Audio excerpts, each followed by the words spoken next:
Voilà, donc l'idée de ce topo, c'est de vous présenter un petit peu ce qu'on peut attendre d'une prothèse de seconde génération telle que Evolute Air, et notamment avec le système de délivrance qu'on appelle NVO.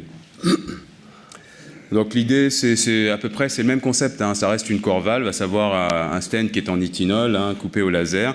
Je vous montrerai un petit peu les petites différences techniques qui apparaissent, architecturales qui apparaissent dans la partie inflow, la partie la plus basse de la prothèse. Fonctionnement supraannulaire, Emmanuel a insisté sur l'intérêt que ça peut avoir dans le valve-in-valve, et c'est fondamental ça. Et puis toujours du péricarde porcin, parce que c'est plus facile donc à réduire pour un profil amélioré. Ça répond mieux aux forces de plicature, et donc on pense que la durabilité est bonne, d'autant plus que l'Evolute garde le traitement anticalcifique, comme c'était le cas sur les corps valves actuels.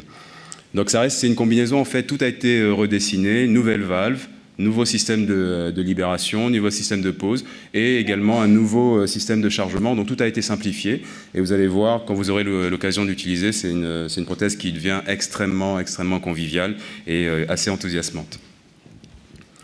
Donc ce qu'apporte Evolute Air, c'est probablement donc une gamme d'anneaux qu'on peut traiter plus large que celle qu'on a actuellement, quel que soit le device qu'on utilise, hein.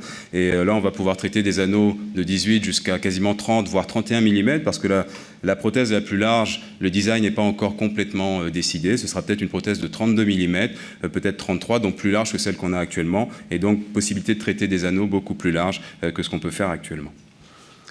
Quand je vous parlais de modification un petit peu de l'architecture de la prothèse, ça concerne premièrement une prothèse qui va être raccourcie, à peu près 10 mm dans la partie outflow pour une meilleure configuration avec la racine de l'aorte. Et ensuite, quand on regarde la partie inflow, la dernière cellule de l'Evolute est un petit peu allongée, elle est plus grande de 2 mm, elle va faire 6 mm, et ce qui rapporte maintenant la zone de fonctionnement supraannulaire à 13 mm. Donc c'est un peu plus haut, et ce qui, dans les anatomies natives, ça va être très intéressant, mais dans le valve-in-valve, ça apporte encore plus cet effet de déconnexion de la prothèse dégénérée avec le fonctionnement supraannulaire de la core valve.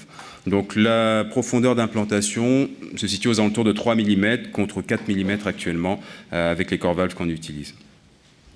Élément également important, la partie inflow est un petit peu plus tubulaire, quelle que soit la taille de prothèse qu'on utilise, ce qui va permettre une conformabilité plus importante et surtout une force radiaire qui va être beaucoup plus homogène, quelle que soit la zone de la prothèse qui est en contact avec l'anneau.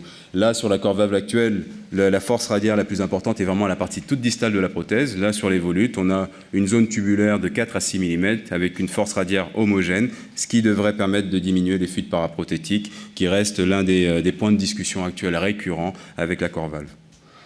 Donc je vous parlais d'un système de pose qui devient extrêmement convivial et il est emprunté à l'endovasculaire. C'est pour ceux qui font de l'endovasculaire, c'est ce qu'on utilise pour les endoprothèses aortiques. Et donc en termes d'ergonomie, c'est vraiment extrêmement confortable à manipuler et tout est devenu intuitif.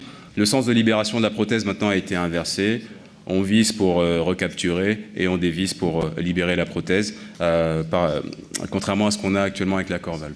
L'élément le plus important avec le système NVO, c'est que c'est plus du 18F, ça devient du 14F. Et on peut faire, comme Laurent l'a montré, des artères de 5 mm, dans la mesure où on travaille en shiftless.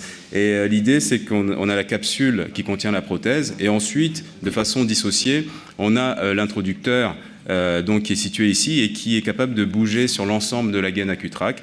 Et donc, on va, en s'affranchissant de l'introducteur externe, diminuer le profil de la prothèse à 14 French. Et lorsque vous l'aurez en main, vous verrez que c'est assez impressionnant. C'est du 14 French constant, quelle que soit la taille de prothèse, et ce qui permet d'une part de faire des artères plus petites, certes, mais surtout de diminuer, on le sait, les complications vasculaires. Et c'est un petit peu, moi, ce que j'attends de l'Evolute Air. Faire plus de patients par voie transfémorale, certes, mais surtout limiter le risque de complications vasculaires. Le cathéter reste flexible, et ce qui permettra de faire des anatomies diverses et variées. Là, c'est juste pour vous montrer un petit peu tout ce qui change avec ce système de pose. On a une stabilité du déploiement avec une réponse 1 pour 1 sur les révolutions et le mouvement qui apparaît au niveau de la capsule. Donc, un mouvement qui est plus prévisible et donc une stabilité de déploiement. Le cathéter contient 2 épines qui vont permettre de stabiliser justement ce déploiement, mais qui gardent, comme on l'a vu sur la diapo précédente, qui permettent au cathéter de rester flexible et de faire des anatomies assez tortueuses. Ce qui change essentiellement lorsqu'on regarde en fluoroscopie, la Corval, donc vous avez le nose cone, l'anneau distal de la capsule et la prothèse commence de façon assez proximale, assez proche. Dans l'Evolute, la partie distale de la capsule, déjà il n'y a plus l'anneau radiopaque, il est reporté 6 mm plus haut, et surtout cette partie distale est renforcée avec du nitinol, ce qui lui permet de s'évaser pour intégrer la prothèse en cas de nécessité de recapture. Et donc on a une prothèse par rapport à la Corval qui va commencer 6 mm de façon plus proximale. C'est la seule différence qui apparaît. Et on voit bien l'endroit où se situent les points d'attachement, qu'on appelle maintenant les pads, les points d'attachement donc des anciens crochets qui ont été redessinés, plus faciles à libérer, plus faciles à identifier. Il faut garder le cathéter en dessous pour pouvoir recapturer la prothèse. Un élément important, on l'a vu assez brièvement un petit peu dans le cas de Laurent, c'est que cette prothèse avec ce cathéter est capable de s'auto-centrer. C'est quelque chose qu'on va voir, que vous allez voir lorsque vous allez faire vos premiers cas. Avec la Corval actuelle, lorsqu'elle est contrainte dans la capsule, 4 mm, c'est facile à identifier, mais dès que ça commence à s'évaser, ça devient un petit peu plus délicat. Et là, en fait, ce qu'on observe avec l'Evolute, c'est que lors de l'évasement, la prothèse vient beaucoup plus naturellement au centre de l'anatomie, et ce qui entraîne une superposition des cellules. Donc vous voyez en permanence où se situent les 4 mm, les 3 mm en l'occurrence pour l'Evolute R, et donc ce qui vous permet d'adapter un petit peu le déploiement de façon précise. Donc une prothèse qui s'autocentre, je vous montrerai ça un peu plus tard. Élément nouveau, recapturable, 80% elle est recapturable jusqu'à 80% du déploiement final, ce qui laisse beaucoup d'opportunités, notamment dans ces cas de mitroflow complexes où on anticipe un risque d'obstruction coronaire. On est tout à fait en mesure de reprendre la prothèse, de la positionner plus bas si besoin pour libérer un petit peu les coronaires. Donc une certaine flexibilité et une sécurité supplémentaire pour nos patients. Je vous disais que ça avait été redessiné au niveau des crochets, donc on va passer un petit peu vite. Ils sont plus facilement identifiables, et donc notamment quand on fait une angioplastie au décours du TAVI, on sait exactement où se situe la commissure et le point d'attachement, la suture de la Corval de l'Evolute R pour pouvoir engager les coronaires. Donc là, c'est un des premiers cas qu'on a fait, c'est juste pour montrer un petit peu l'aspect physique macroscopique donc, du cathéter. Vous voyez que c'est un cathéter qui est très flexible. Vous avez la capsule, vous avez l'introducteur qui est là. Il faut garder connecté l'introducteur et la capsule, et c'est vraiment très très simple de l'avancer, shiftless. Donc il faudra... moi, c'est mon conseil, hein. Ça ne sert à rien de garder un introducteur 18F. L'idée, c'est de réduire les complications vasculaires. Donc il faut travailler shiftless pour avoir le 14 French et pas mettre un introducteur autour. Et donc... sous contrôle fluoroscopique, vous voyez que ça reste certes flexible, mais suffisamment de support pour pouvoir avancer de façon simple et donc précise à travers l'architecture vasculaire. Donc c'est quelque chose, c'est vraiment l'un des éléments qui m'a le plus séduit avec l'Evolute R. Donc c'est un cathéter qui reste flexible. Vous avez à gauche une mitroflow dégénérée. Vous avez à droite une anatomie, une aorte native, et quel que soit le cas de figure, c'est un cathéter qui reste très flexible, en jouant un petit peu sur le guide pour s'affranchir des calcifications de la crosse de l'aorte comme on le fait pour tous nos patients.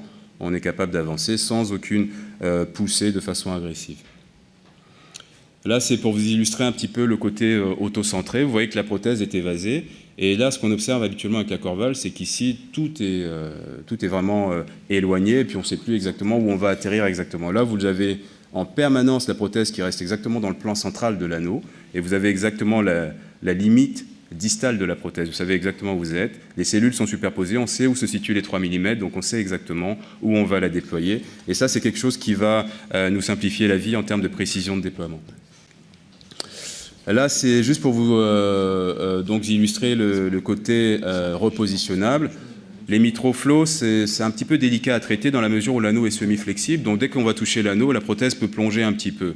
Et ça, c'est l'un des... Je ne sais pas si c'est le premier ou le deuxième cas qu'on a fait. Et vous voyez bien que dès qu'on a un contact annulaire, la prothèse redescend. Pas de souci avec l'Evolute R. Il suffit de recapturer, donc avec une rotation horaire du système. Et on est tout à fait capable de repositionner la prothèse exactement à l'endroit où on veut. Donc encore une fois, en termes de précision d'implantation et de sécurité de procédure, c'est vraiment ce que j'attends et ce qu'on peut espérer avec ce type de système. Donc on va aller vite. Hein, donc. Voilà, donc juste pour conclure, qu'est-ce qu'on peut attendre d'une prothèse de seconde génération comme Evolute R? Et ça, c'est vraiment mon avis, c'est un avis personnel hein, après d'utilisateur. Et clairement, La réduction du profil avec un profil constant de 14 French, quelle que soit la taille de prothèse, ça c'est clairement une avancée et ça va nous permettre, on le sait, c'est consistant dans la littérature, ça va nous permettre de diminuer les complications vasculaires parce qu'on va avoir un rapport, un SFAR beaucoup plus faible que ce qu'on a actuellement. La précision d'implantation, j'espère vous avoir convaincu dans les 2-3 vidéos que je vous ai montrées. Il est clair que par rapport à la Corval qu'on utilise actuellement, même si donc avec la promotion de la technique du guide, on est beaucoup plus précis actuellement, on peut faire des choses assez précises. Ce cathéter-là va nous simplifier la vie, ça c'est évident. La modification un petit peu de l'architecture de la prothèse devrait permettre de réduire les fuites paraprothétiques. On le voit déjà sur les petites anatomies. Et moi, j'attends avec impatience les grandes tailles pour pouvoir les essayer.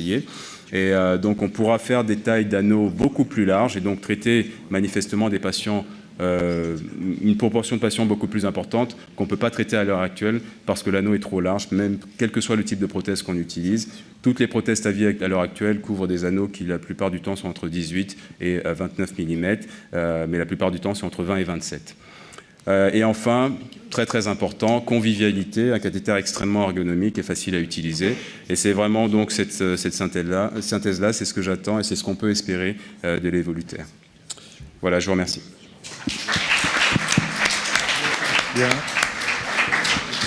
Bien, merci à l'audience, merci à Medtronic.